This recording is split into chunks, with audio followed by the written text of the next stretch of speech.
नक्कीच उद्याच्या काळामध्ये जर ही कुठली जबाबदारी मिळाली तर माझ्या पक्ष संघटनेकरता, तालुक्याच्या विकासाकरता अधिकचं योगदान किंवा अधिक झोकून काम करणं ही देखील माझी जबाबदारी असणार आहे. सर्वपक्षीय मावळ पॅटर्नवर भारी पडलेल्या सुनील शेळकेंनी अजित पवारांच्या घरात एक वेगळं घर निर्माण केलंय. तेच अजितदादा आता सुनील शेळकेंना मंत्रिपदाच्या घरात विराजमान करणार असं जवळपास निश्चित मानलं जात आहे.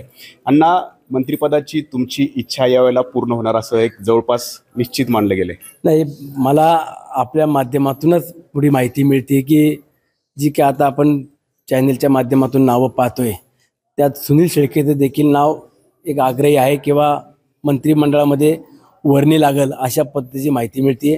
परंतु मी व्यक्तिशः आदरणीय अजितदादा असतील, प्रफुल्लभाई तटकरे साहेब, भुजबळ साहेब या कुठल्याही नेत्यांकडं मी स्वतः व्यक्तिगत माझी इच्छा व्यक्त केली नाही आहे.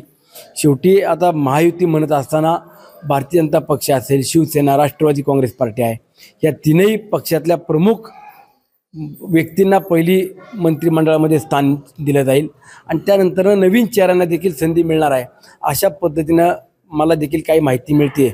परंतु नक्कीच उद्याच्या काळामध्ये जर ही कुठली जबाबदारी मिळाली तर माझ्या पक्ष संघटनेकरता, तालुक्याच्या विकासाकरता अधिकचं योगदान किंवा अधिक झोकून काम करणं ही देखील माझी जबाबदारी असणार आहे. खरं तर तुम्ही अनेकदा अजितदादांना असेल, सुनील तटकरेंना भेटलेला आहात. त्यांनी तुम्हाला याबाबत काही कल्पना दिलेली आहे? नाही, असं मी कुठल्याही पद्धतीनं भाष्य केलं नाही किंवा मंत्रिमंडळाच्या बाबतीत कुठली चर्चा केली नाही. तेवढा मी मोठा नाही आहे.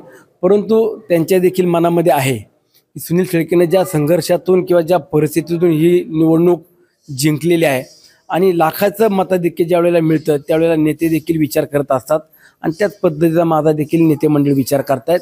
परंतु उद्याच्या काळामध्ये किती जागा आम्हाला मिळत आहेत त्यावरती देखील अनेक गोष्टी जरतरच्या असणार आहेत. तुमचे समर्थक तर अगदी नागफणी सुळक्यावर जाऊन तुमचे फ्लेक्स लावतात. एक कार्यकर्ते हौशी आहेत आमचे आणि इथं ट्रेकिंग करणारे आहेत किंवा अनेक ठिकाणी आपत्कालीन परिस्थितीमध्ये देखील माझे सहकारी ज्यावेळेला काम करतात आणि त्या सगळ्यांची एक भावना होती की आम्ही पण काहीतरी आमची इच्छा व्यक्त केली पाहिजे. त्यांनी त्या नागफणीवरती जाऊन फ्लेक्स फडकवला किंवा फ्लेक्स उभा केला.